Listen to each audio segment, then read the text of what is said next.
space, right? Because think about in terms of young guys, young kids that are aspiring to just get better at this craft.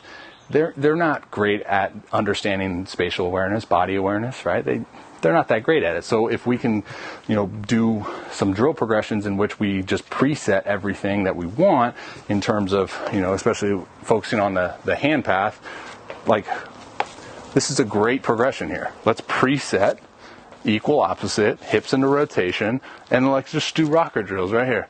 Boom. Beautiful. Let's do that 100 times a day and make sure we're feeding the right pattern. Fantastic. Connection ball, $9. I got a discount code. Dumbbell or a weighted plyo ball, maybe $15. Who knows?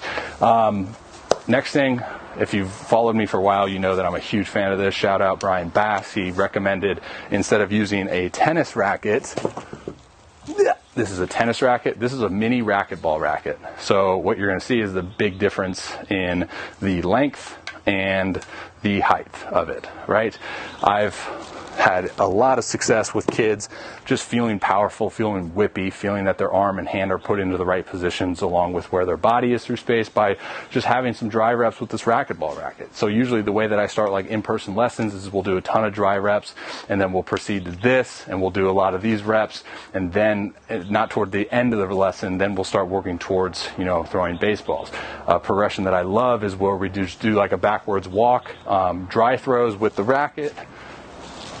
Take the lower body out of the equation essentially, and you can just see that the body wants to organize efficiently to express, power output. And then a throwing club, same company that does the connection ball, Oat Specialties. I just did a video on leveraging the hand, leveraging the arm with bell clubs. This is going to be a throwing club. It's not as heavy as a bell club, but it's the same concept.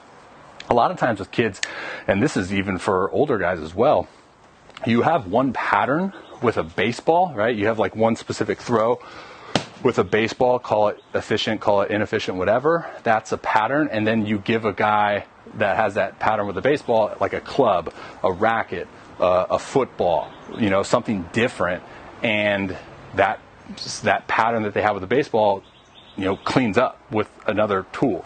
I've had a lot of success with guys throwing a club. So going back to my in-person lessons, in the setting that I use is progressing in a dry setting, probably go to the racquetball racket, and then go right into a club where you can actually throw this thing, and then you progress towards the baseball. So you find these windows of opportunity, you find these windows of very mechanical, efficient patterns that we want, and you just hammer that rep. Especially when we're talking about younger kids, those motor skills, the motor patterns that we're explaining here.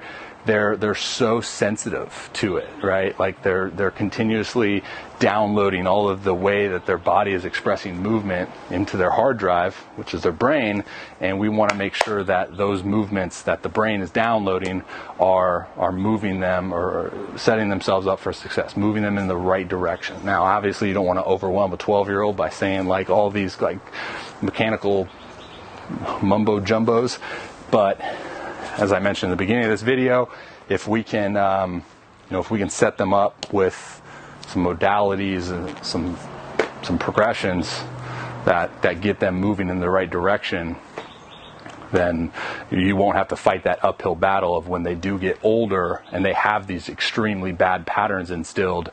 We won't have to face that. We'll be able to get those patterns pretty efficient at that time.